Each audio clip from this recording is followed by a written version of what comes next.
गरुड़ पुराण की कथा आती है कि यमराज जी एक तोता को देख के हंस गए।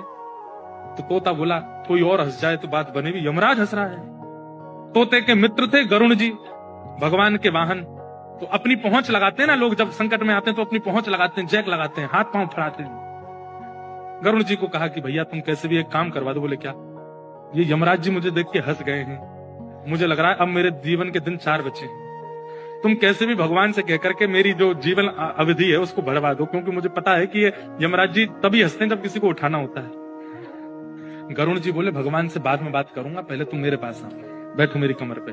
गरुड़ जी उड़ा करके उनको 7 समुद्र पार एक गुफा में ले गए और वहां भीतर ले जाकर के छोड़ दिया। बोले यहाँ रहो, यहाँ कोई नहीं आएगा, और ये 2-4-10 दिन यहीं बैठे रहना, सब ठीक हो जाएगा अपने आप। और मैं जाके भगवान, मैं यमराज जी से बात करता हूँ, भगवान को छोटे काम के लिए क्यों बोलना, मेरी पहुंच तो सब जगह है। मैं अभी रसातल में जाके यमराज जी से कहता हूँ तुझको नहीं लेके जाएंगे, ठीक है? तोता बड़ा खुश हुआ, बहुत बढ़िया है, मैं यहीं रह लूंगा 4-5 दिन। यमराज जी के पास गए सीधे गरुड़ जी। गरुड़ जी तो भगवान के वाहन है, सब खड़े होते हैं, उनको देख के यमराज जी बोले आइए आइए। कैसे आए? बोले हम बस एक बात कहने आए हैं, फिर हमको जाना है वैकुंठ। हमारा एक मित्र है तोता, वहां का, उसका ये नाम है। बोले अच्छा, तुम उसको देख के हंस गए थे परसों, क्यों हंसे थे? कोई योजना बन रही हो तो मत बनाना।